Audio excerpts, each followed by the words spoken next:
धन्यवाद. सगळ्यात पहिल्यांदा शेवटी माझा आवाज ऐकायला येतोय का? येस.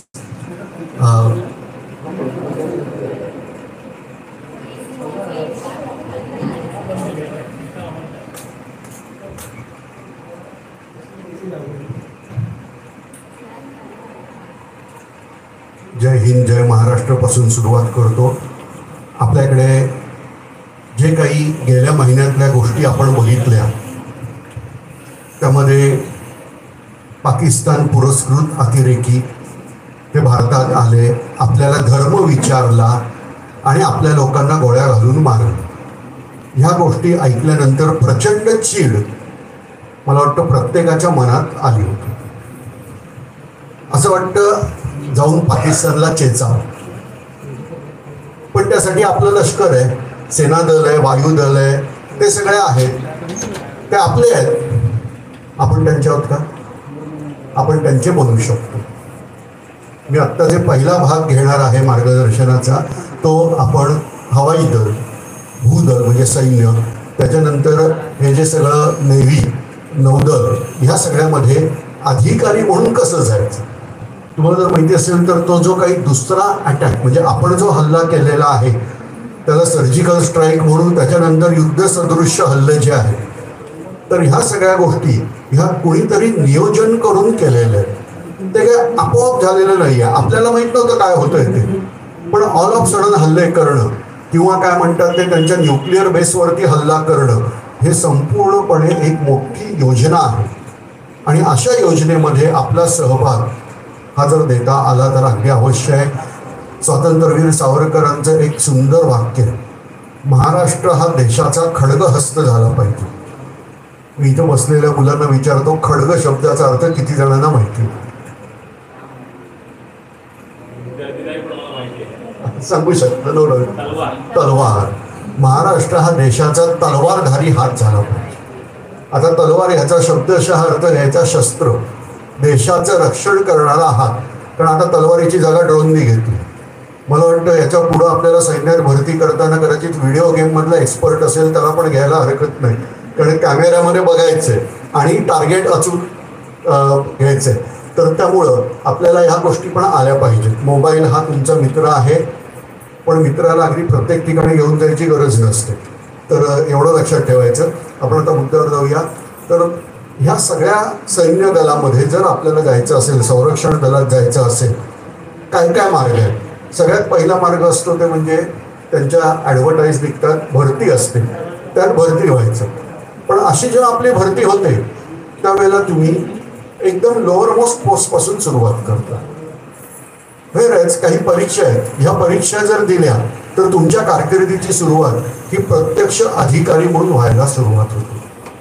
आता ह्यापैकी पहिल्या परीक्षेचं नाव आहे NDA एंट्रन्स एक्झाम. तुमच्यापैकी किती जणांनी NDA हा शब्द ऐकलेला आहे? National defence academy. कुठं आहे? पुणे जिल्ह्यामध्ये खडकवासला नावाची जागा आहे. त्या खडकवासला या ठिकाणी नॅशनल डिफेन्स अकॅडमी अशी सुंदर अकॅडमी आहे.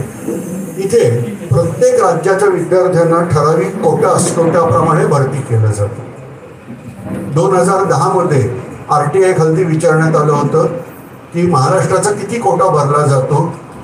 जो महाराष्ट्र देशाचा खड्गहस्त झाला पाहिजे असं सावरकरांना वाटायचं, त्या महाराष्ट्रातून फक्त 2.7% 2.7 एवढाच कोटा भरला गेला होता. हे दुर्दैव आहे. मी त्याच वेळेला पंजाबमध्ये काही शाळा महाविद्यालयाला भेट देत होतो. IITच्या क्लासचं मार्केटिंग करायचं होतं. तिकडचे जे कोण प्रिन्सिपॉल असायचे, बहुधा सरदारजी असायचे, ते प्रत्येक वेळेला विचारायचे, IIT वगैरे छोड़ दो, आप NDA के लिए क्या करते हो बताओ. हे शाळा महाविद्यालय ह्या सगळ्या ठिकाणी तिथं माहिती आहे. आमच्याकडे NDA म्हणजे नक्की काय हेच माहीत नसतं. तिथं जायला काय काय करायला लागतं हेही माहीत नसतं. मध्यंतरी कोल्हापूर जिल्ह्यात जायचा योग आला होता. तिथं मुलं सकाळपासून पहाटे 5 पासून पळायला सुरुवात करतात. फिजिकल एक्झरसाइजेस जबरदस्त. 5वी 6वीचे विद्यार्थी पळतात. तिथपासून ते बॉडी मेंटेन करताना दिसतात. का? सैन्यामध्ये जायचं. माझं गाव आहे सातारा. आमच्या इथे तर साताऱ्यामध्ये कितीतरी गावं आहेत जिथे सगळेचे सगळे मिलिटरीमध्ये जॉबला आहेत. एका गावाचं नावाचं मिलिटरी ऑफ सिंगे, म्हणजे त्या गावातली सगळी माणसं डिफेन्समध्ये. पण लक्षात घ्या, हे सगळे कोण होतात तिथं गेल्यानंतर? सैनिक म्हणून भरती होतात. आणि जर तुम्ही ह्या परीक्षा दिल्या तर तुमची प्रगती ही अधिकारी पदापासून सुरू होते. आता बऱ्याच जणांची स्वप्न असतात, कोणाला पायलट बनायचं असतं, मग कमर्शियल पायलट बनायचंय. खूप चांगलं स्वप्न आहे, पण कमर्शियल पायलट बनायचा खर्च माहिती किती येतो? कधी विचार केलाय? एका वर्षाची फी काही लाखांमध्ये असते. असा जो काही 3, 4, 5 वर्षाचा कोर्स आहे तो करायचा, त्याच्यानंतर तुम्हाला गॅरंटी नाही की तुम्हाला पायलट म्हणून जॉब मिळेलच. पण जर तुम्ही एअरफोर्स जॉईन केली तर मेहनत घ्यायला लागते, पण ह्याच्यानंतरची स्टेज असते की तुम्हाला हे सगळं फ्री ऑफ कॉस्ट शिकायला मिळतं. ओके, यानंतर शॉर्ट सर्व्हिस कमिशनवर तुमचा जॉब चालू होतो. 15 वर्ष तुम्ही जॉब करता. बाहेर आल्यानंतर तुम्ही एअरफोर्समधून रिटायर झालात म्हणून प्रचंड व्हॅल्यू आहे. तुम्हाला अग्रक्रमाने बोलवतात वेगवेगळ्या कंपन्या की या बाबा आमच्याकडे आमची कंपनी जॉईन करा, काय पॅकेज पाहिजे बोला. हा मोठा फरक आहे. पण आम्हाला ह्या गोष्टी माहीतच नसतात. आमच्या डोळ्यासमोर स्वप्न असतं एक तर डॉक्टर बनायचं, नाही तर इंजिनियर बनायचं.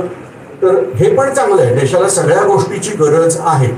डॉक्टर झाला तरीची देशसेवा आहे. कोरोनाच्या काळामध्ये डॉक्टरांची जे काही आपण बघितलं, त्यांनी किती काय म्हणतात जीवावर उदार होऊन सेवा केली, तर ही पण राष्ट्रसेवाच आहे.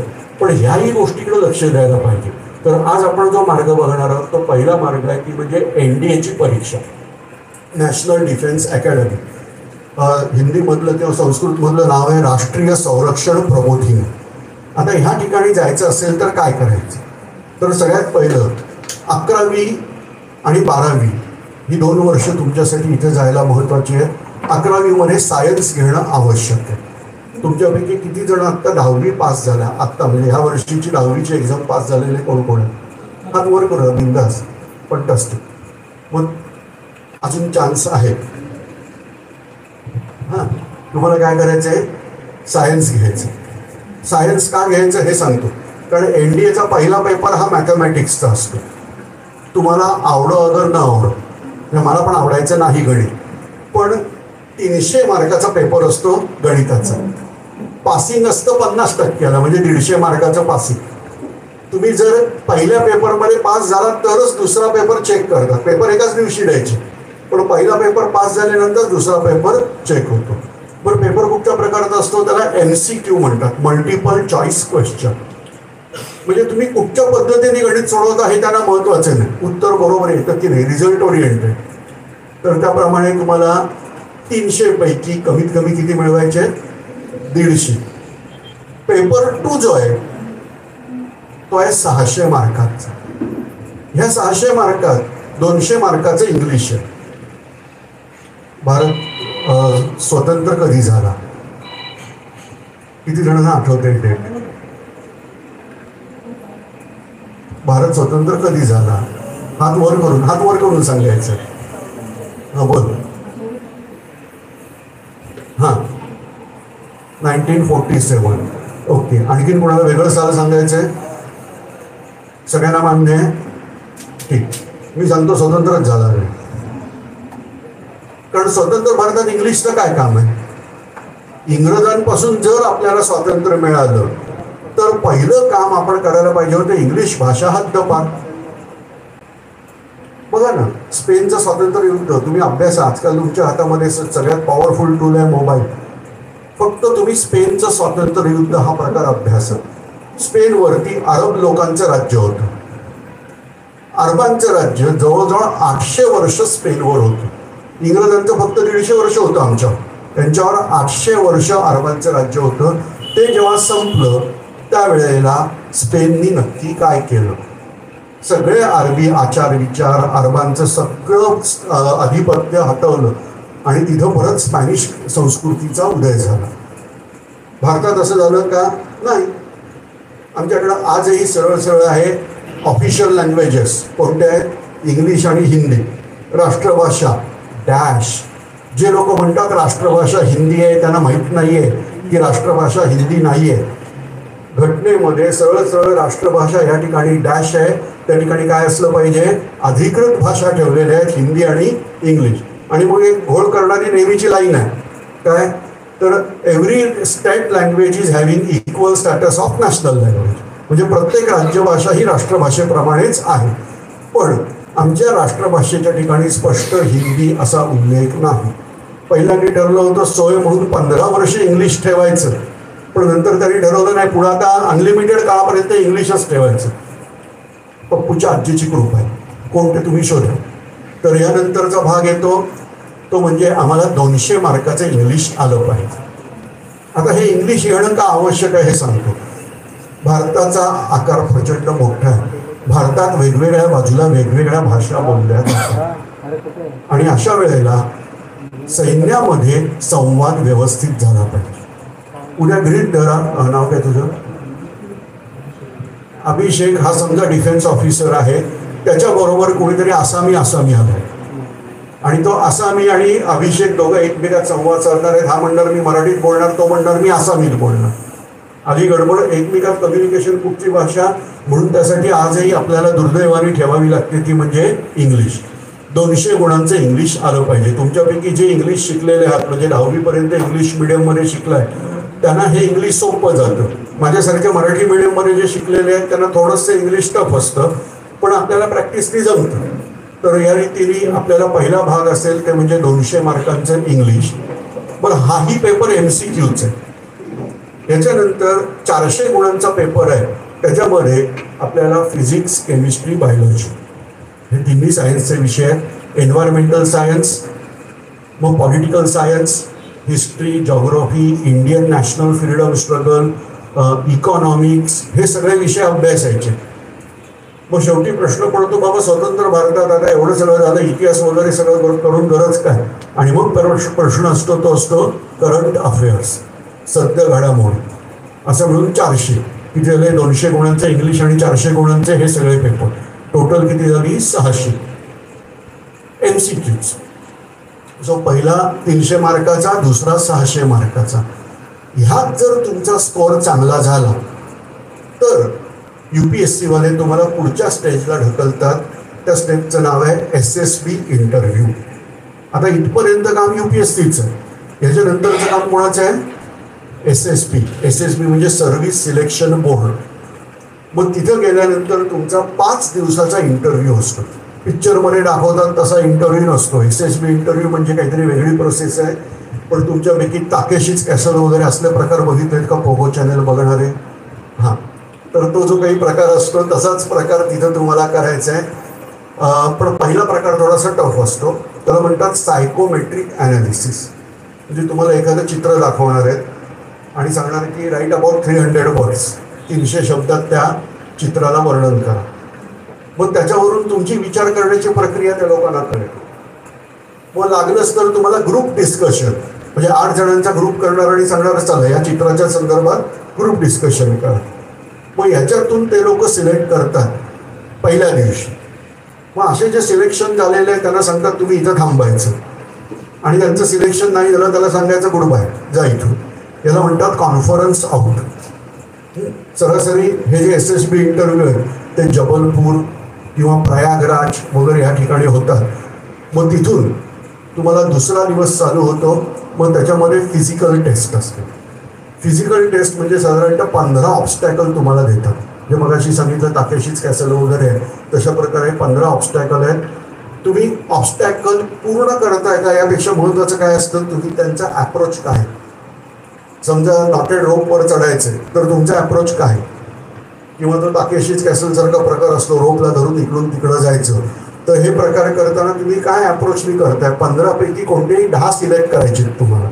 ते 10 तुम्ही सिलेक्ट कसे करता याच्यावर तुमचे गुण आहेत. मग असं करत करत मग लॉजिकल रिझनिंग, ॲनालिटिकल रिझनिंग, ह्या सगळ्या गोष्टींचा वापर करत शेवटचा दिवस येतो. त्यावेळेला तुम्हाला काही गोष्टी असतात.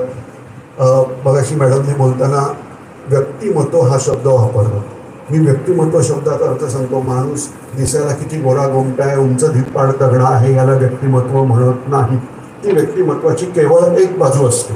महत्त्वाची गोष्ट संकटाच्या परिस्थितीत तुम्ही कसं तोंड देता, तुमची विचारशैली कशी आहे, ह्या सगळ्या गोष्टी तुमच्या व्यक्तिमत्वाच्या.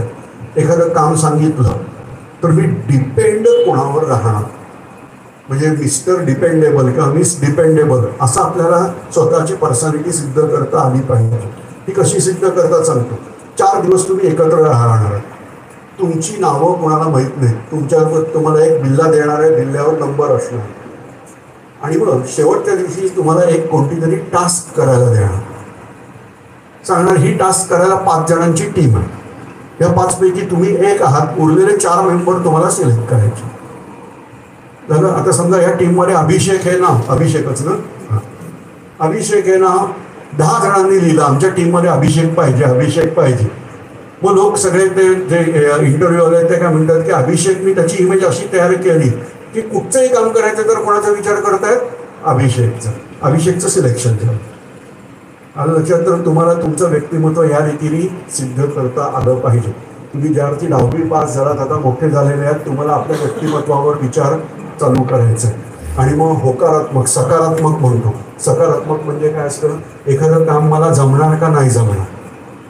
तुमच्यापैकी कोण कोण ट्रेकिंगला गेलंय, कुठचा तरी किल्ला चढलाय, कुठच्या तरी शिखरावर, डोंगरावर, असं कोणी केलंय का? काय बोलताय? बरं, सर एक विनंती आहे, एक छोटीशी ट्रेक तुम्ही ऑर्गनाईज करा.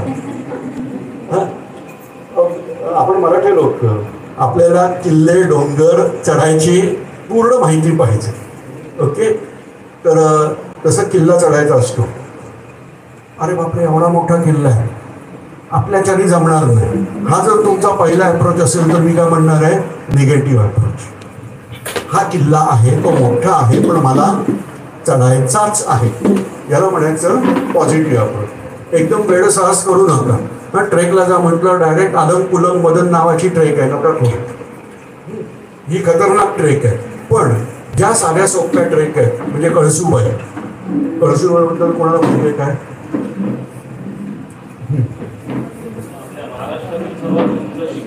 फंटास्टिक. महाराष्ट्रातलं सगळ्यात उंच शिखर, पण ट्रेक या दृष्टीने ती बऱ्यापैकी सोपी ट्रेक आहे. याच्याच बाजूला अलम कुलम मदन आहेत, ते कठीण आहे. पण कळसूबाईला ए बाबा नाही जमणार आपल्याच्याने, असं नाही, मी हे जमवणार. मग याला म्हणतो आपला पॉझिटिव्ह अप्रोच. पर्सनॅलिटी तुमची अशी असली पाहिजे. मग ह्यानंतर सिलेक्शन झालं. आता बघा, पहिले मार्क किती सांगितले परीक्षेचे? 900. 300 mark paper 1, 600 mark paper 2, total झाली 900. दुसरा SSB इंटरव्ह्यू 900.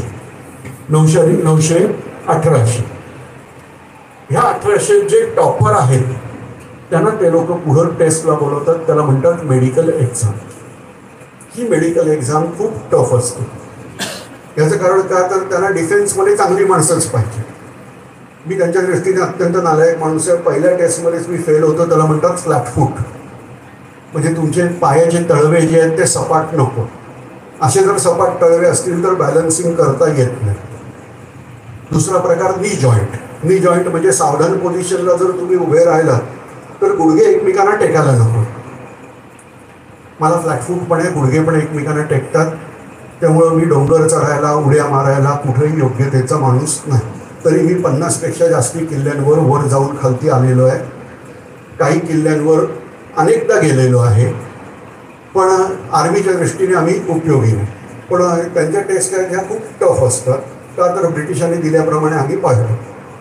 पण ह्यानंतर जर तुम्ही ह्या टेस्ट पास झाला तर पुढची स्टेज येते, ती म्हणजे तुम्हाला NDAमध्ये भरती करण्यात येते. इथून तुमच्या लाईफची सुरुवात झाली. तुम्ही इमॅजिन करू शकता, एकतर पुणे जिल्हा म्हणजे सुंदर आहे, त्यातही सिंहगडाच्या पायथ्याला एका बाजूला खडकवासला डॅम, आणि तुम्ही मस्त अशा ठिकाणी राहायचं आहे. रेसिडेन्शियल कॉलेज आहे, तिथे जाऊन राहायचं आहे. तुम्ही कल्पना करू शकता असे रेसिडेन्शियल कॉलेज वगैरे त्यांचा खर्च किती येतो. आजकाल तो इंटिग्रेटेड कॉलेज नावाचा प्रकार चालू झालेला आहे. मी त्याची फी ऐकल्यानंतर मला जाम पश्चाताप होतो. माझे कधीतरी 10वी 12वीचे क्लास होते ते मी बंद करून उगीच UPSCचे चालू केले. म्हणजे माझ्या अख्ख्या क्लासचं बजेट, वर्षाचं बजेट जेवढं असायचं त्यापेक्षा जास्ती एका विद्यार्थ्याची इंटिग्रेटेडला फी घेतात. खरं तर इंटिग्रेटेड वगैरेची काही गरज नाही आहे, पण तुम्हाला केवढा खर्च करावा लागेल. जस्ट इमॅजिन, NDA सारख्या ठिकाणी जर गेलो आपण तर किती प्रचंड खर्च असेल. पण तुम्हाला आश्चर्याचा धक्का बसेल, जर तुम्ही इथं सिलेक्ट झाला तर तुम्हाला एकही रुपया खर्च करायचा नाही. हे सगळं प्रशिक्षण आपल्याला गव्हर्नमेंटच्या वतीने देण्यात येतं. तुमची तयारी ही ऑफिसर लेवलची करून घेण्यात येते आणि तुम्ही हे सगळं करता याबद्दल गव्हर्नमेंट तुम्हाला स्टायपेंड पण देते. आणि काय पाहिजे, फक्त पूर्ण जिद्दीने परीक्षा देण्याची तयारी आणि मला तिथं जायचंय हे मनामध्ये आपले विचार, का देशसेवा करण्यासाठी जायचं हे झालं पाहिजे. हे NDA बद्दल मी बोललोय. हे कधी करणार तुम्ही, तर 12वीत असताना सप्टेंबर महिन्यात पहिली परीक्षा देतात. आता 11वीत कोणी आहे का, सॉरी 12वीत गेलेले कोण आहे, 11वीची एक्झाम दिली आणि 12वीत आले असे कोणी आहात का? ओके. जे आत्ता 11वीची एक्झाम दिलेले आहेत आणि 12वीत आले त्यांच्यासाठी फॉर्म भरायची प्रक्रिया चालू आहे. 18 जूनपर्यंत फॉर्म भरायचे. सप्टेंबरमध्ये एक्झाम असते. ह्या परीक्षा वर्षातून 2दा होतात. तर जी मुलं 12वीत असतील तर 12वीत असताना सप्टेंबरला पहिली परीक्षा आणि एप्रिलमध्ये दुसरी परीक्षा, 2 परीक्षा वर्षातून होतात. तर ह्या परीक्षा द्यायच्या. म्हणजे तुमच्या डोळ्यासमोर आता क्लिअर चित्र पाहिजे. मी 11वीचं वर्ष ह्या परीक्षेचा अभ्यास करणार, 12वीत असताना सप्टेंबरला ही परीक्षा मी देणार. म्हणजे जर मी सिलेक्ट झालो किंवा सिलेक्ट झाले तर 13वीपासून माझं सगळं ग्रॅज्युएशनचं शिक्षण NDA मधून होणार. मग तुम्हाला इंजिनियर बनायचं, डॉक्टर बनायचं, जे काय बनायचं ते सगळं प्रशिक्षण कुठून चालतं, NDA मधून चालतं. हा सगळा तुम्हाला फ्री ऑफ कॉस्ट आहे. उलट तुम्हाला तिथं राहिल्याबद्दल ते लोक स्टायपेंड देतात. तुमच्यामध्ये व्यक्तिमत्वात जबरदस्त बदल घडवला जातो. तुम्हाला अधिकारी म्हणून घडवण्यात येतं. पहिला भाग. पण सगळ्यांनाच ही गोष्ट शक्य होत नाही. मला सायन्स जमतच नाही, मी सायन्सला जाऊन नापास होण्यात काय हाशील आहे. मग आर्ट्स घ्या, कॉमर्स घ्या. ग्रॅज्युएट झाल्यावर लास्ट इयरला परत एक चान्स आहे. परीक्षेचं नाव आहे कंबाईंड डिफेन्स सर्व्हिसेस, CDS परीक्षा. ही कंबाईंड डिफेन्स सर्व्हिसेस परीक्षा जर आपण उत्तीर्ण झालात तर अधिकारी म्हणून डायरेक्ट जॉईन करता येतं. ऑफकोर्स काही प्रशिक्षण असतं, पण अधिकारी म्हणून सुरुवात होते. तुम्हाला आता ह्याच्यासाठी काय काय करायचं, जर शक्य असेल तर 13वीमध्ये जे कॉलेज सिलेक्ट करणार आहात त्याच्यात NCC असली पाहिजे, किंवा तुम्हाला NCC अफिलेट कॉलेज जे असेल तिकडं NCCला जायचं. म्हणजे थोडक्यात सांगतो, आता उदाहरणार्थ जय हिंद कॉलेज आहे, तर जय हिंद कॉलेजमध्ये एअरफोर्सवाल्यांची NCC, म्हणजे तुम्हाला आपसूक एअरफोर्ससाठी एंट्री मिळणार आहे. तर अशी NCC जॉईन करायची. 3 वर्ष जर तुमची NCC झाली असेल, किती वर्ष, 3, तुम्हाला एक ग्रेड मिळाली असेल, 3 वर्ष झाली म्हणजे त्याला म्हणतात C सर्टिफिकेट, आणि एक ग्रेड असेल तर परीक्षा न देता डायरेक्ट SSBला बोलावतात. पण NCC नीट करावी लागते. ओके. सो 3 वर्षाची NCC, C certificate with A grade, एवढ्यावरती तुम्हाला परीक्षेपासून मुक्ती मिळते. डायरेक्ट SSB इंटरव्ह्यू पासून तुमची सुरुवात होते. अदरवाईज परीक्षा अपिअर करायची. परीक्षेचं नाव आहे कंबाईंड डिफेन्स सर्व्हिसेस. ही पण वर्षातून 2दा होते. विषय परत तेच आहेत जे मग अशी 10 विषय सांगितले, physics, chemistry, biology, environmental science, history, national freedom struggle, geography, economics, political science आणि सगळ्यात शेवटी करंट अफेअर. ह्या सगळ्याला मिळून नाव आहे जनरल स्टडीज. 100 मार्काचा जनरल स्टडीजचा पेपर. 100 मार्काचं तो विसरला बोलावलो, इंग्लिश आलंच पाहिजे. सो 100 मार्काचं इंग्लिश झाले. 200 मार्क, दॅट्स ऑल. परीक्षेचं नाव आहे CDS मधलं OTA, ऑफिसर्स ट्रेनिंग अकॅडमी. पण जर तुम्हाला इंजिनियर ही डिग्री असेल तर तुम्ही एअरफोर्स जॉईन करू शकता किंवा नेव्ही जॉईन करू शकता. पण एअरफोर्स आणि नेव्हीसाठीच्या अटी आहेत, तुम्ही इंजिनियर पाहिजे किंवा BSc with physics and mathematics. कळते मी काय बोलतोय, आयदर इंजिनियर और BSc with physics and mathematics. मग याच्यामध्ये तुम्हाला डायरेक्ट ते एअरफोर्स आणि नेव्ही हे 2 ऑप्शन अवेलेबल आहेत. मग तिसरा पेपर द्यावा लागतो, तो असतो मॅथमॅटिक्सचा. 100 मार्काचं मॅथ्स. ही झाली थिअरी झाल्यावर परत SSB, 5 दिवसाचा SSB, त्याच्यानंतर मेडिकल, आणि त्याच्यानंतर जर झालं तर तुमचं लाईफ आहे, तुमची पोस्टिंग होणार आहे. Life is yours. काही जणांना डिफेन्समध्ये जाम भीती वाटते. म्हणजे ते पिक्चर आपल्या टी व्हीमध्ये ज्या जाहिराती वगैरे दाखवतात तर त्याच्यामध्ये दाखवतात समोर तिकडं रणगाडा, इकडं आपला रणगाडा, आमने सामने लावून उभे आहे. असं काही नसतं. बऱ्याच जणांना वाटतं डिफेन्समध्ये जॉईन केलं ते वीरमरण आलं तर काय. तर तुम्ही पूर्ण देशात जर रेकॉर्ड बघितलं तर एका वर्षात किती माणसांचा मृत्यू हा रस्त्यावरती होणाऱ्या अपघातात होतो. भारतात हा आकडा खूप जास्त आहे. आणि एका वर्षात सैन्यात किती जणांना असं वीरमरण येतं हा आकडा खूप खूप खूप कमी. तुम्ही रस्त्यावरून चालायचं बंद करता, शक्यच नाही. मुंबईच्या माणसाला तर रस्ते कसे चालवायचे ते पु ल देशपांड्यांचं म्हणे पुण्याबद्दलचं ऐकलं होतं. ते म्हणे पुण्यात, आता हे जुन्या जमान्यातले ते म्हणतात पुण्यामध्ये सायकल चालवणं हे वाहन चालवणं असं नाहीये, तलवार चालवणं, चाबूक चालवणं असं सायकल चालवणं आलं पाहिजे. आज फक्त सायकलची जागा आमच्या मुंबईत टू व्हीलरने घेतली आहे. एस्पेशली जी तरुण मंडळी आहेत त्यांचा नियमच आहे, एका टू व्हीलरवर 3 जण बसल्याशिवाय टू व्हीलर स्टार्ट होत नाही. जो चालवतो त्यांनी मोबाईल चालू केल्याशिवाय टू व्हीलर चालू होत नाही.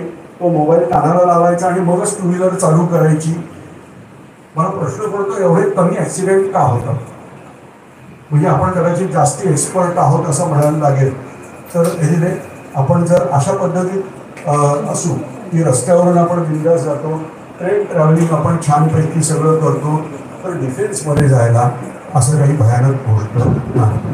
थोडं त्यांचं प्रशिक्षण खूप खडतर असतं, पण त्याच्यामध्ये तुम्हाला रफ्ताफ बनवलं जातं. आमच्या जनरेशनमधला मोठा प्रॉब्लेम आहे तो म्हणजे आपण ना रफ्ताफ या कॅटेगरीपासून आता लांब होत चाललो. ते तुम्ही मॅन वर्सेस वाईल्ड वगैरे बघितलंय कोणी. तो माणूस कसा आहे, रफ्ताफ आहे ना एकदम.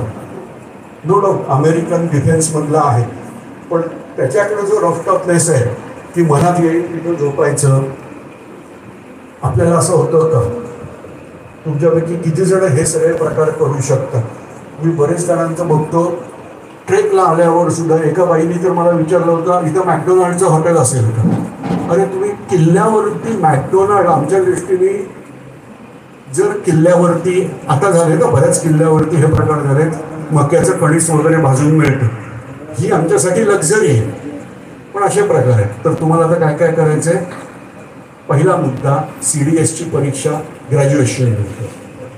तयारी कुठपासून करायची? 11वीत असल्यापासूनच. हे आपलं रेकॉर्डिंग आहे सगळं, मी सांगणार आहे. संपूर्ण रेकॉर्डिंग आपलं अवेलेबल आहे, तिकडे रेकॉर्डिंग चालू आहे त्याला. ओके.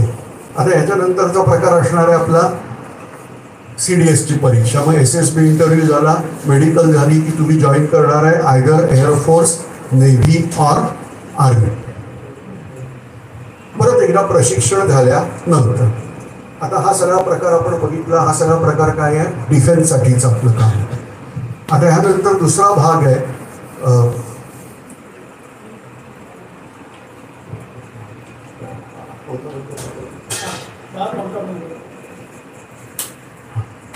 आता ह्याच्यानंतर दुसरा प्रकार आपल्याला बघायचा आहे की सैन्याच्या कथा खूप चांगल्या आहेत, युद्धस्थ कथा रम्या वगैरे सगळं, पण हे प्रत्येकाचं काम नाही.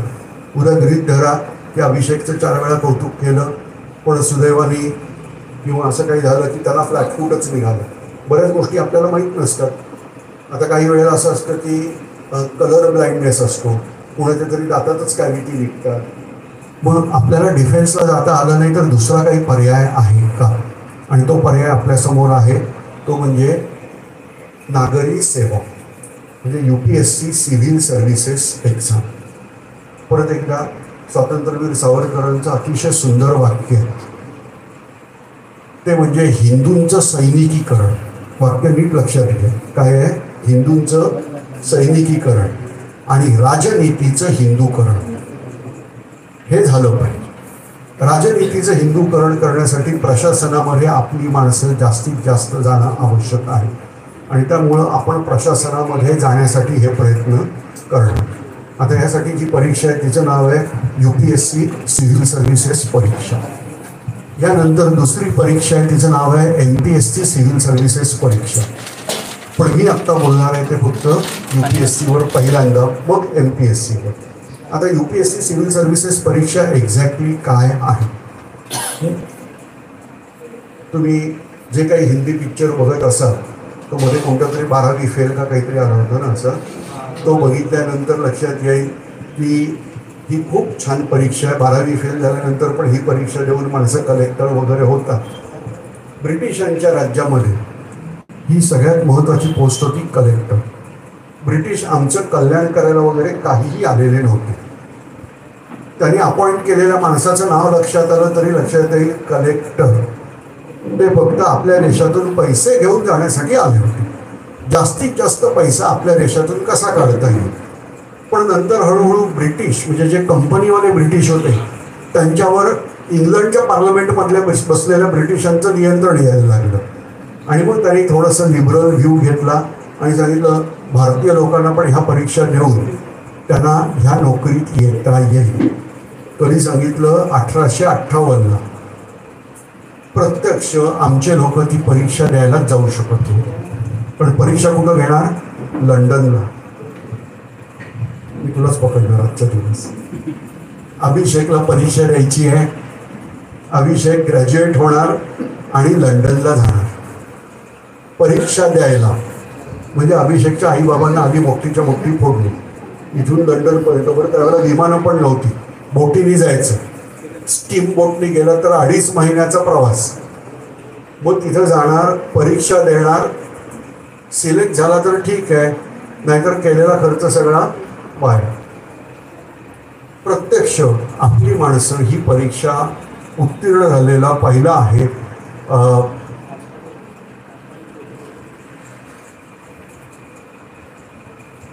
मी नाव विसरलो त्यांचं, पण आपले रवींद्रनाथ टागोर आहेत त्यांचे मुलं, सत्येंद्रनाथ टागोर हे पहिले भारतातून झालेले ICS ऑफिसर. इथून सुरुवात झाली. दुसरं मोठं नाव मला ICS ऑफिसर, त्यावेळेला ICS म्हणायचे. दुसरं मोठं ICS ऑफिसरचं नाव आहे ते म्हणजे नेताजी सुभाषचंद्र बोस. तुम्ही इमॅजिन करू शकता, हा माणूस रँक 4 पास झालेला आहे. केवढं मोठं धैर्य असेल माणसाकडं की रँक 4 पास झाले पण नोकरी केलीच नाही. फक्त इंटरव्ह्यू देऊन आले, सिलेक्शन झालं पण जॉईन केलं नाही. तर अशा काही गोष्टी आपल्याकडं होताना दिसतात. ही काही मोठी नावं मी सांगितली. आता त्यावेळेला ब्रिटिशांचा पॅटर्न काय होता? हे अधिकारी बनण्यासाठी म्हणून युरोपपासून सगळ्या लोकांना ते बोलवायचे. परीक्षा द्या आणि या. परीक्षा कुठं द्यायचे? लंडनला. आणि मग ही परीक्षा देण्यासाठी त्यांच्या अटी होत्या, तुम्हाला इंग्लिश आलंच पाहिजे, का तर इंग्रजांचं राज्य. आणि दुसरी भाषा आली पाहिजे ती म्हणजे एनी इंडियन रिजनल लँग्वेज. भारतातील कुठची एक भाषा आली पाहिजे.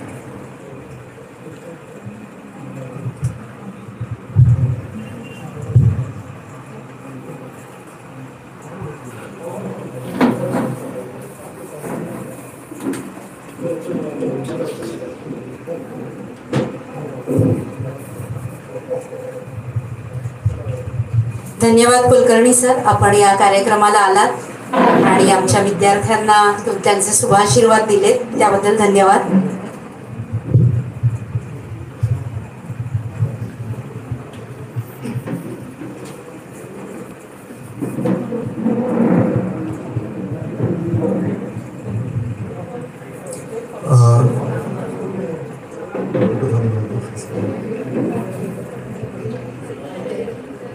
हां, तर पहिली भारतातली एक भाषा तुम्हाला आली पाहिजे आणि एक इंग्लिश आली पाहिजे. आता तुम्ही CSTच्या बाजूला गेलात तर क्रॉफर्ड मार्केट म्हणून एक काहीतरी जागा आहे, नाव ऐकलं असेल. आम्ही त्याचं नाव बदललं आहे, आता महात्मा फुले मंडई असं नाव केलं. पण तरी लोकांच्या डोक्यात अजूनही जुनीच नावं येतात, ते म्हणजे क्रॉफर्ड मार्केट. हा जो कोण क्रॉफर्ड आहे ह्याच्यासाठी काही गोष्टी म्हणजे त्याच्या ज्या मी ऐकलेल्या आहेत. ह्या माणसाला ज्यांनी मराठी घेतलं होतं म्हणून मुंबईची पोस्टिंग मिळाली. ह्याला मराठीतल्या वेगवेगळ्या बोलीभाषा बोलता यायच्या. नुसती मराठी नाही, मराठीतल्या वेगवेगळ्या बोलीभाषा. तुम्ही जर बघितलं असेल तर आपल्याकडं कोकणातली भाषा वेगळी, कोकणामध्ये सुद्धा रायगड जिल्ह्यातली भाषा वेगळी, रत्नागिरीतली वेगळी, सिंधुदुर्गातली वेगळी, सातारा, सांगली, कोल्हापूर त्यांची वेगळी, नाशिकवाले आहेत त्यांची काहीतरी आणखीन वेगळी, ह्या डायलेक्ट म्हणतात, बोली भाषा. असं म्हणतात की क्रॉफर्डला अशा 20पेक्षा जास्ती मराठीच्या बोली भाषा बोलता यायच्या. आणि मग अशा वेळेला ती माणसं आपल्याकडे येऊन राज्य करत होती. ह्या ठिकाणी आपला नंबर लागणं कठीण होतं. म्हणजे जेव्हा राष्ट्रीय सभा म्हणजे काँग्रेस स्थापन झाली तेव्हा त्यांनी ज्या मागण्या केल्या होत्या त्यातली मागणी होती ही परीक्षा भारतात घ्या. कधी केली मागणी? 1886. ब्रिटिशांच्या घरात देर आहे अंधेर नाही. 1886 साली केलेली मागणी पूर्ण केली 1922 साली.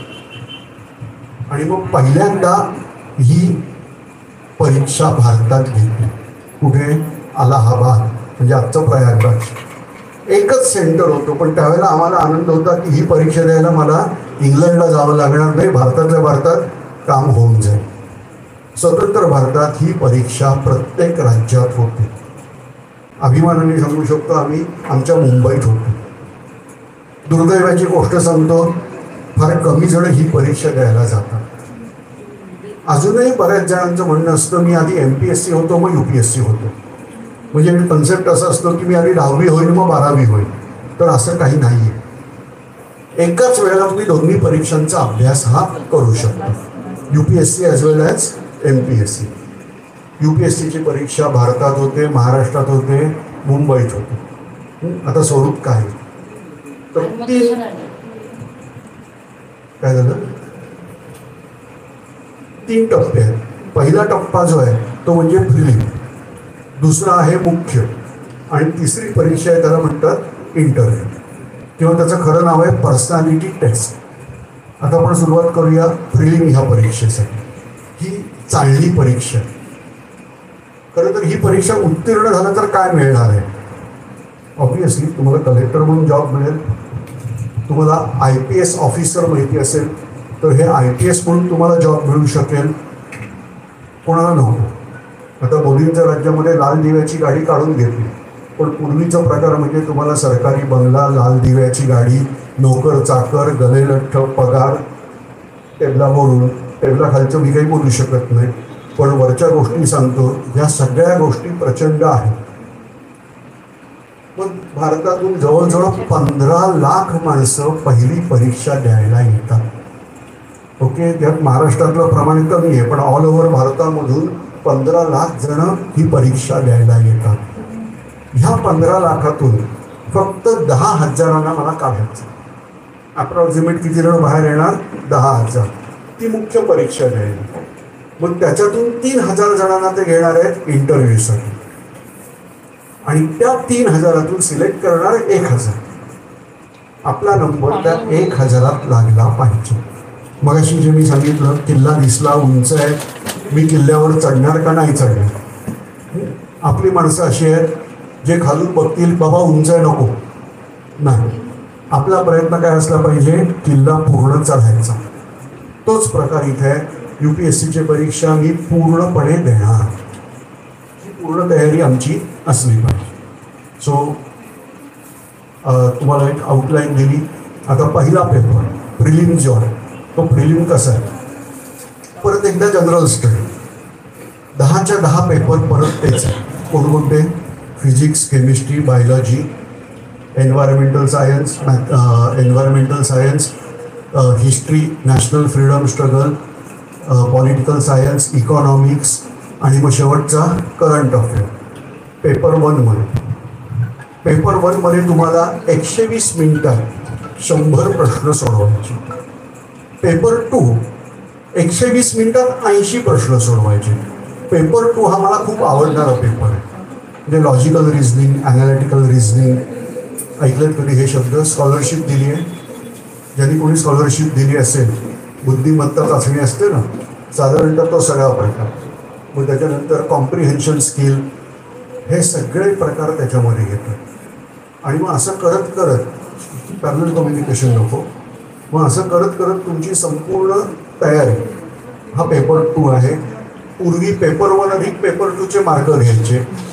आता त्यांनी पेपर 2ला क्वालिफाईंग केलं. क्वालिफाईंग याचा अर्थ तुम्हाला 200 पैकी 66 मार्क मिळवायचे. 66 मार्क मिळाले की यू आर क्वालिफाईड. मग 66 मिळवा किंवा 200 मिळवा, यू आर क्वालिफाईड.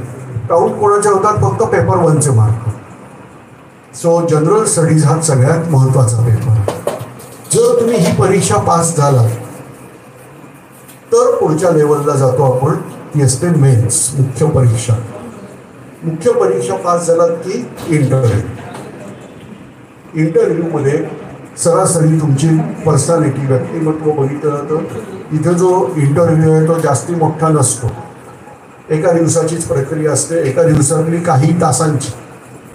तुम्हाला पॅनल इंटरव्ह्यू द्यायचा असतो. साधारणतः 8 जण समोर बसलेले असतात, 6 ते 8 जण असतात आणि ते प्रश्न विचारणार. आपण इंटरव्ह्यू त्यांचं उत्तर देऊन झालं. मग तुमचे मार्क कसले धरणार? तर मुख्य परीक्षेच्या इंटरव्ह्यूचे हे मार्क धरले जाणार. हा अभ्यास सगळा साधारणतः 12वीच्या लेवलचा अभ्यास आहे. आता ह्या परीक्षा देण्याची आवश्यकता आहे का? मी परत अभिषेकलाच पकडतो. समजा अभिषेकनी परीक्षा दिली नाही, काय होईल? त्याला ही नोकरी मिळणार नाही. पण दिली, काय होऊ शकतं? उद्या कदाचित चव्हाण साहेब अभिषेकला इथं बोलवतील. पुढच्या व्याख्यानामध्ये हाऊ टू क्रॅक UPSC हे अभिषेककडून आपण सगळेजण शिकून घेणार असून हा मोठा अधिकारी असणार. मगाशीच मॅडमनी सांगितलं तुमच्या सहीचं रूपांतर ऑटोग्राफमध्ये व्हायला पाहिजे. ह्या जर मोठ्या उड्या मारायच्या, भव्य दिव्य स्वप्न बघायचं असेल तर UPSCची तयारी करायला पाहिजे. खूप जणांचं म्हणणं असतं की हजारात जण सिलेक्ट होणार आहेत 15 लाखातून, माझा नंबर लागेल का?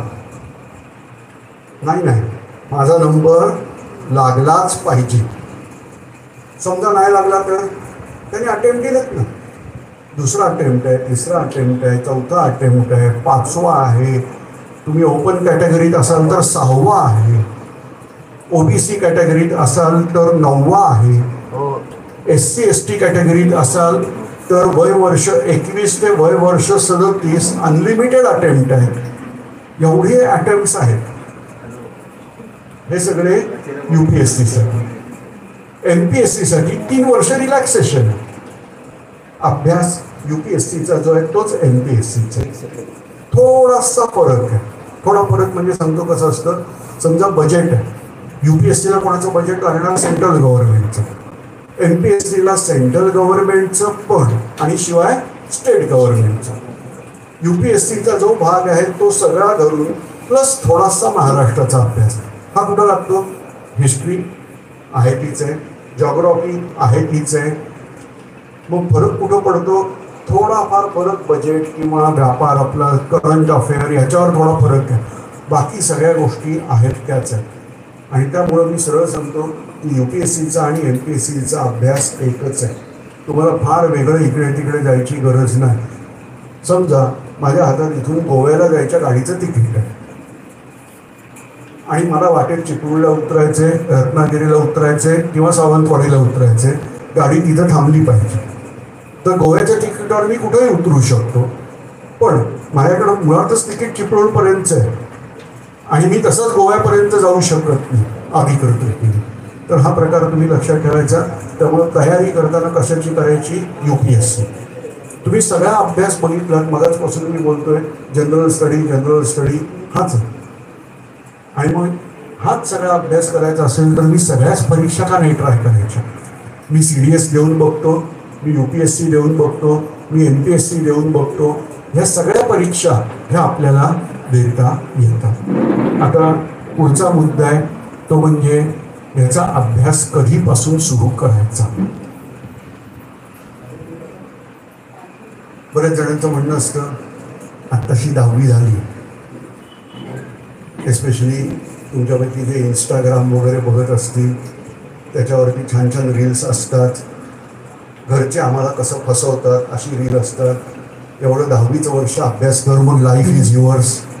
10वी पास झालं की 11वी 12वी, 11वीत नीट अभ्यास करायचा, 12वी एकदा क्रॅक कर, एकदा इंजिनिअरिंगला जा, लाईफ इज युअर्स. इंजिनिअरिंगला गेल्यावर प्रत्येक वर्षी पास हो, मग नोकरी लागली की लाईफ इज युअर्स. हे चालूच राहतं. मी कधी काळी हिमालयात फिरायला गेलो होतो. मला तिथं एक मुलगा भेटला. मी बाईकने हिमालय फिरलेलो आहे. आम्ही स्वतःचीच ऑर्डर ताट करतो, बाईकने मी हिमालय फिरतोय म्हणून. तो सायकलने आला होता. मी फक्त काश्मीर फिरून जाणार होतो, म्हणजे जम्मू काश्मीर त्यावेळेला एक स्टेट होतं, लडाख वेगळं नव्हतं. जम्मू काश्मीर लडाख हे फिरून हिमाचलातून मी परत येणार होतो. पण हा मुलगा काश्मीरपासून अरुणाचलपर्यंत पूर्ण हिमालय सायकलने फिरणार होता. तो एका स्मार्ट शहरातला होता, नाव सांगायची गरज नाही, पण सांगतो पुण्यातला होता. त्याचं लॉजिक क्लिअर होतं. तो मला, मी आईबाबांचं 10वीत ऐकलं, मी 12वीत ऐकलं, माझं ग्रॅज्युएशन पूर्ण झालं, आता मला नोकरी करायची आहे. मी एकदा नोकरीला लागलो की मला एवढी सुट्टी मिळणार नाही. बाबांना सांगितलं माझ्या अकाउंटला पैसे भरत राहायचं, मी सगळा हिमालय फिरून येणार. 6 महिने मी तुमचा नाही. 6 महिन्याचा त्यांनी टूर प्लॅनच केला होता. सायकलने भारत फिरायचा आणि यायचं. मी बाईकने फिरलो होतो. मला 15 दिवसाचा खर्च 33,000 आला होता. यांचा किती होणार आहे मला माहीत नाही. 15 दिवसाचा 33,000. पण तुम्ही डिफेन्स सर्व्हिस जॉईन केली, माझा काका होता, ते फुकट होतं सगळं. सियाचन ग्लेशियर आम्ही लांबून बघितली, छान. माझा काका तिथे जाऊन राहिलेला आहे सियाचन ग्लेशियरवर. तर डिफेन्समध्ये असाल तर हे सगळं तुम्हाला फ्री ऑफ कॉस्ट फिरायला मिळतं. आता तो मुलगा 6 महिने लाईफचे घालवून हे सगळं फिरून आला. आता प्रश्न हा आहे की तुम्ही तयारी कुठपासून करायची. माझं उत्तर सरळ आहे, 11वीपासून चालू करा. कारण का, मग शेवटच्या वर्षी लोड येत नाही. सायमल्टेनियसली अभ्यास चालू ठेवायचा, 10 विषयांचा अभ्यास करायचा. पण आपल्या लोकांच्या डोक्यात एक मोठा प्रश्न असतो, मी ही परीक्षा पास झालो नाही तर काय, मी केलेला सगळा अभ्यास फुकट जाईल. तर अभ्यास कधीच फुकट जात नाही. तुमचं ज्ञान वाढतं. ज्या वेळेला तुम्ही हा सगळा अभ्यास कराल त्यावेळेला तुमची ज्ञानाची पातळी इतकी उच्च गेलेली असणार आहे की तुम्ही आणि काहीतरी वेगळं पण करू शकाल जर सिलेक्ट नाही झालात तर. पण सुरुवातीलाच मी सिलेक्ट झालो आणि नाही झालो हा विचार का करायचा. विचार सुरुवातीचा काय पाहिजे, मला सिलेक्ट व्हायचंच आहे आणि त्या दृष्टीने मी डेडिकेटेडली अभ्यास करणार. आता ह्याच्यासाठी क्लास लावणं आवश्यक आहे का, या प्रश्नाचं उत्तर नेहमीप्रमाणेच आहे. तुम्ही स्वतःला एकलव्यानंतर आपणच असं समजत असाल तर क्लास लावायची गरज नाही. पण जर काही चांगलं मार्गदर्शन हवं असेल तर क्लास लावू शकता. आजकाल यूट्यूबवरती बरेच जण फ्री ऑफ कॉस्ट शिकवतात. आपलंही चॅनेल आहे. वन्स अपॉन टाईम म्हणजे 2011 साली ज्यावेळेला यूट्यूब खूप नवीन होतं त्यावेळेला आम्ही पहिल्यांदा यूट्यूबवरून हे सगळे प्रकार सुरू केले. 2013ला यूट्यूबवाल्यांनी काहीतरी बोलावलं होतं की महाराष्ट्र, गुजरात आणि कर्नाटक हे 3 राज्यातून यूट्यूबचा वापर एज्युकेशनसाठी कोण करतं त्यापैकी मी एक होतो. त्यावेळेला ही संख्या कमी होती. विशेषतः लॉकडाऊनच्या काळानंतर हे प्रकार खूप जास्त वाढलेले आहेत. पण सगळेजण सगळं ज्ञान देत नाही. त्यामुळे मी तुम्हाला चॅनलचं नाव सांगतोय. मगाशी मॅडमने सांगितलं मोबाईल ठेवून द्या, पण आता मी सांगतो काढा. त्याच्यावर यूट्यूबला जा, सावरकर IAS स्टडी सर्कल असं फक्त त्याच्यावरती चेक करा. हे चॅनेल हे तुमचं UPSCला अभ्यास करण्याचा की फॅक्टर आहे. मी परत एकदा चॅनलचं नाव सांगतोय, सावरकर IAS स्टडी सर्कल.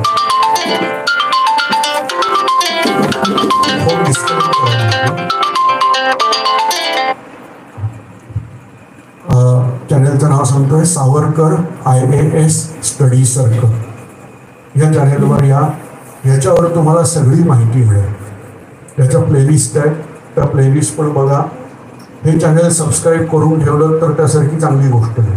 कारण का तर ह्याच्यावर अजूनही माझे अपडेट चालू आहे. वेगवेगळे लेक्चर्स मी ह्याच्यावर टाकत असतो. याच्यावरती टेस्ट प्रॅक्टिसपासून मॉक टेस्ट, टेस्ट प्रॅक्टिस, सगळ्या गोष्टी या एकाच चॅनेलवरती तुम्हाला मिळणार. अर्थात हा सगळा अभ्यास हा फ्री ऑफ कॉस्ट. तुम्हाला हा संपूर्ण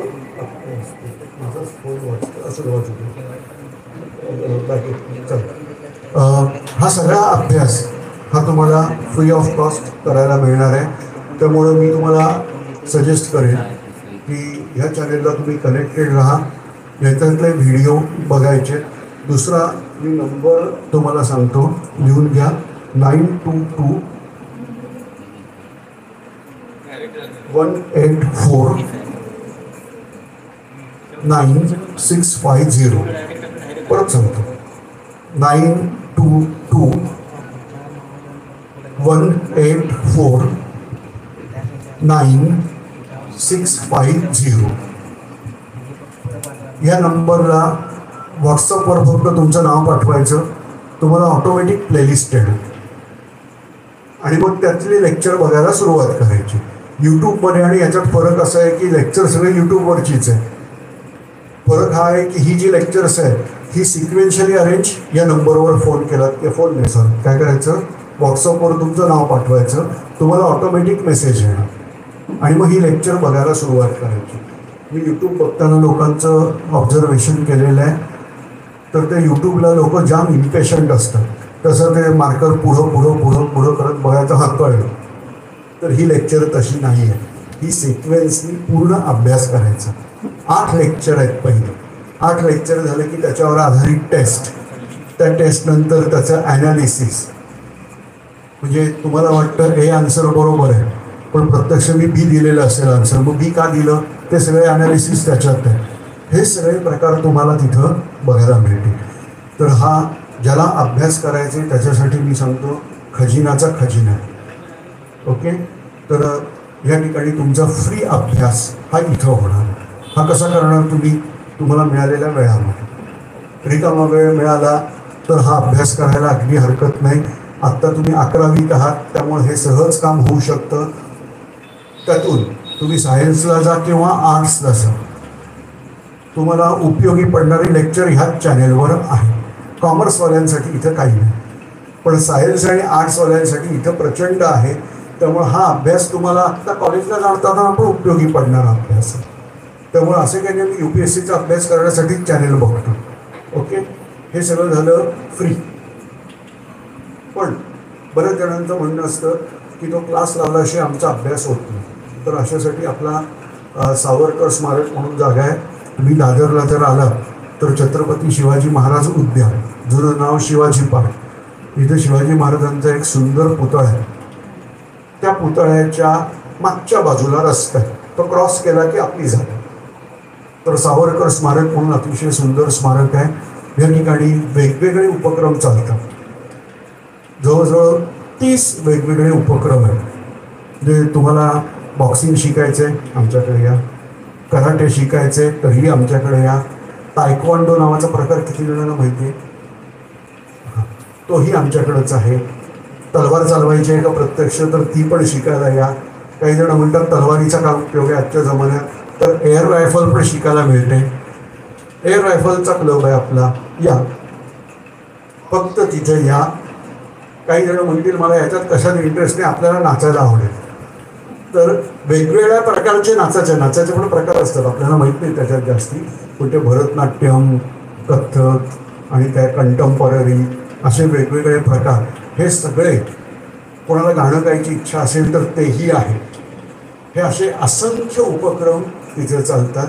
त्यातच महत्त्वाची गोष्ट आहे ते म्हणजे हे सगळे उपक्रम या दृष्टीने असतात की आपल्याला सुदृढ हिंदू समाज घडला पाहिजे. व्यायामशाळेपासून बॉक्सिंगपासून सगळे प्रकार आहेत. आणि मेन म्हणजे आमचे विद्यार्थी वेगवेगळ्या स्पर्धांमध्ये जाऊन बक्षिसं मिळवून घेत असतात. तर हे सगळे उपक्रम या ठिकाणी मस्तपैकी मिळतील. तर तुम्ही तिथं आलात तर लक्षात येईल, तर एकदा भेट द्या नक्की.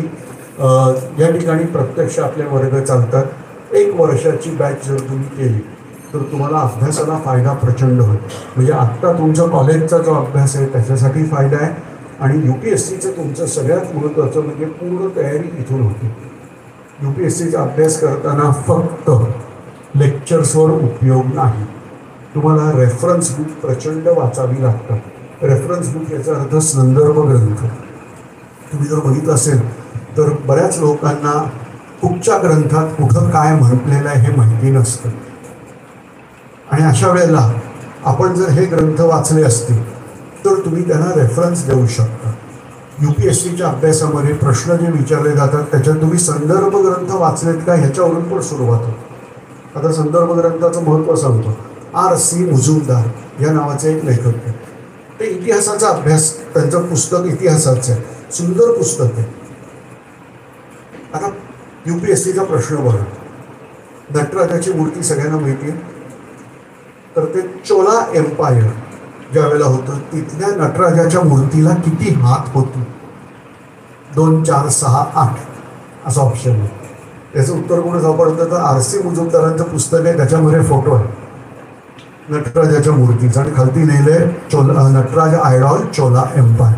म्हणजे तुम्ही जर रेफरन्स बुक वाचलं असेल तर ह्या प्रश्नाचं उत्तर तुम्ही इझिली देऊ शकता. UPSCला असं समजायची गरज नाही, फक्त हायफंडाच प्रश्न असतात, बेसिक पण असतात. वायफायचा फुल फॉर्म काय किंवा ह्यासारखे पण प्रश्न असतात. सो तुमचं जनरल नॉलेज किती आहे, तुम्ही किती प्रकारे अवेअरनेस दाखवता हे चेक केलं जातं. आणि त्यामुळं आपल्याला रेफरन्स बुक प्रचंड प्रमाणात वाचायचे. फक्त रेफरन्स बुक वाचून उपयोग नाही, त्याला म्हणतो आपण ॲनालिसिस, म्हणजे ॲनालिटिकल माइंड आपल्याला डेव्हलप करायचं. आपल्या सगळ्यांना माहिती आहे ताजमहाल कोणी बांधला? कोणी बांधला? शहाजहान. कोणासाठी बांधला? मुमताजसाठी. Very nice. तो बांधून झाल्यावर त्यांनी काय केलं? जोरात. मजुरांचे हात तोडले. कशासाठी? परत असा ताजमहाल बांधू नका. या सगळ्या स्टोरी मी वाचतो, मी विचार करतो एकतर मी मूर्ख आहे नाहीतर शहाजहान मूर्ख आहे. दोघांपैकी कोणीतरी एक. कारण मला एवढं माहिती आहे की बिल्डिंगचं डिझाईन मजूर करत नाही, ते आर्किटेक्ट असतात, ते डिझाईन करतात. मजुराचं काम असतं इथं वीट लाव म्हणलं की तो वीट लावणार, इथं दगड लाव म्हणतो तो दगड लावणार. इमारत घडवायचं काम कोणाच्या हातात असतं? आर्किटेक्ट. म्हणजे शहाजहान जर बुद्धिमान असता तर त्यांनी आर्किटेक्टला मारून टाकायला पाहिजे, मारायचंच असतं तर.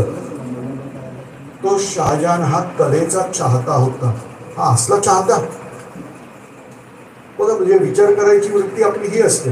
मी इतिहासात शिकवतो, Mughal school of art and architecture माझं काम आहे. पोपटपंची करणं, जे पुस्तकात आहे ते शिकवायचं. पण त्याबरोबर हे मुघल कुठून आले होते? मंगोलियातून. मंगोलियामध्ये ताजमहालपेक्षा सुंदर इमारती असल्या पाहिजेत ना. जर तिथून ते आले, मंगोलियात काय आहे माहिती आहे? तंबूच तंबू. आज हे आपले नितीन गडकरीजी जर मंगोलियात गेले, त्यांना खूप स्कोप आहे रस्ते बांधायला. कारण मंगोलियात रस्तेच नाही आहेत, फक्त शहरात रस्ते आहेत. तुम्ही ड्रायव्हिंग बघा त्यांची, ते फक्त मातीच्या रस्त्यांवरून गाड्या चालवत आहेत, डांबरी रस्ते वगैरे नाही आहेत.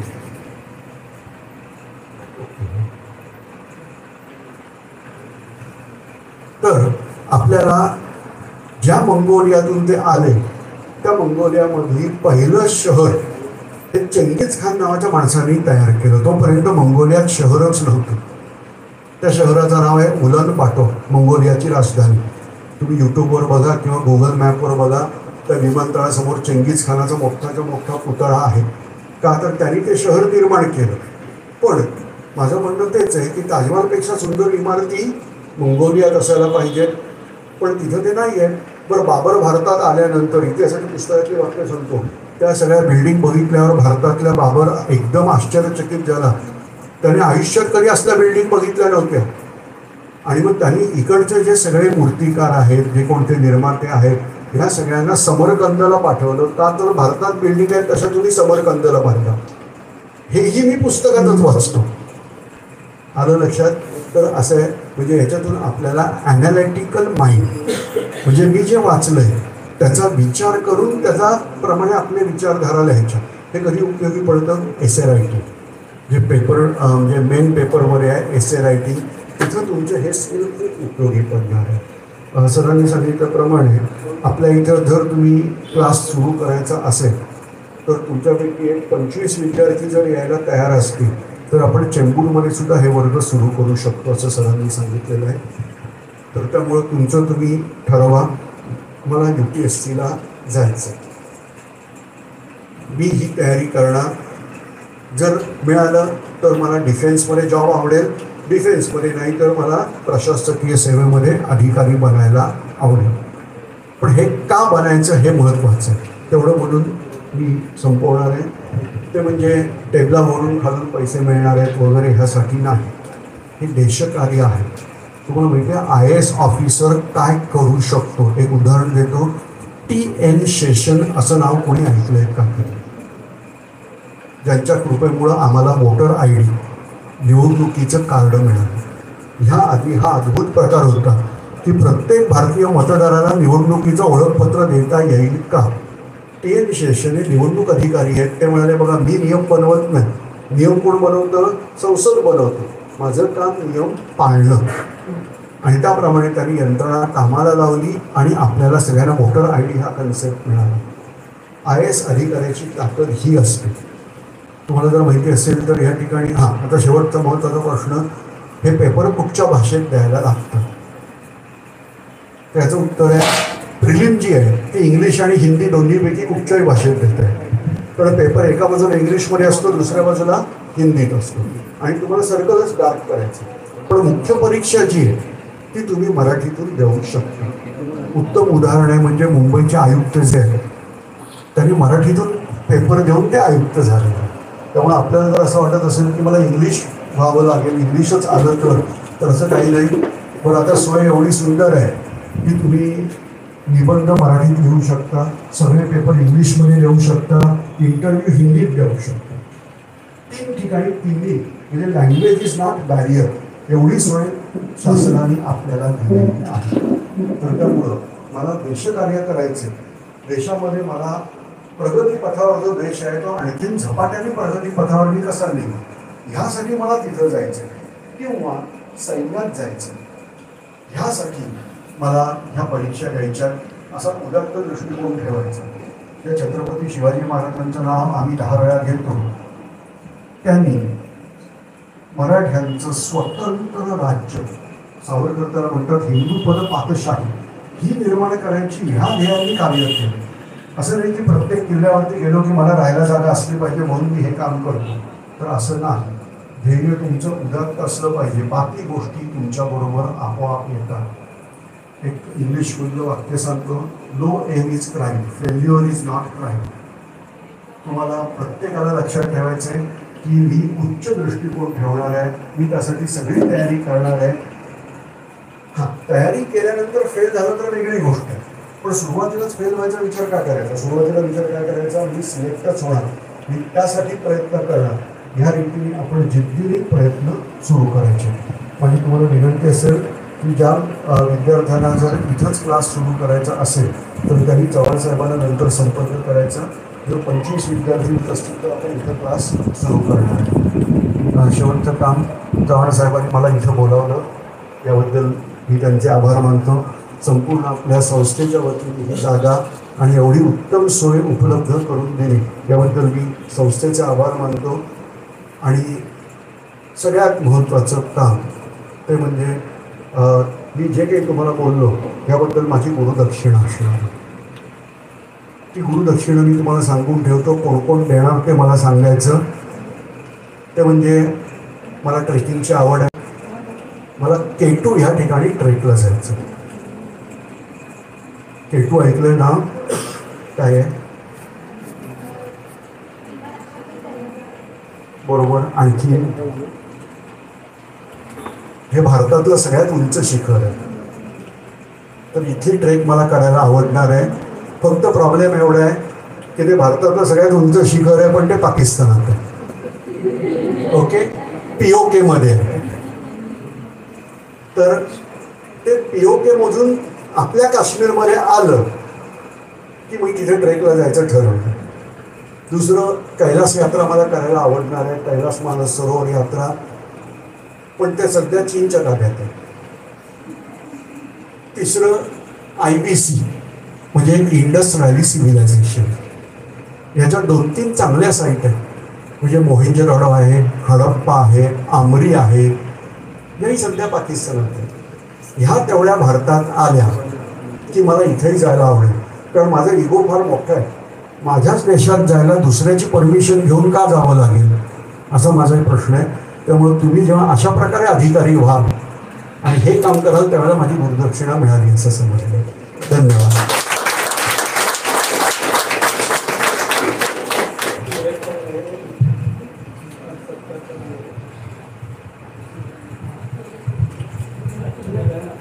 धन्यवाद सर.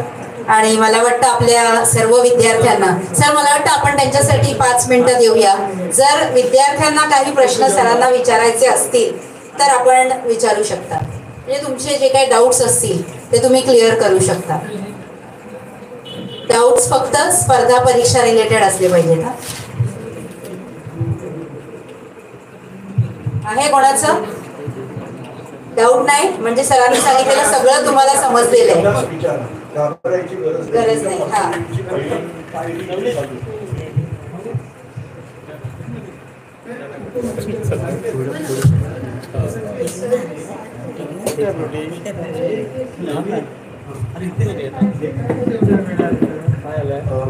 UPSC द्यायची असेल, सिव्हिल सर्व्हिसेस द्यायची असेल तर मॅथ्सची काही आवश्यकता नाही.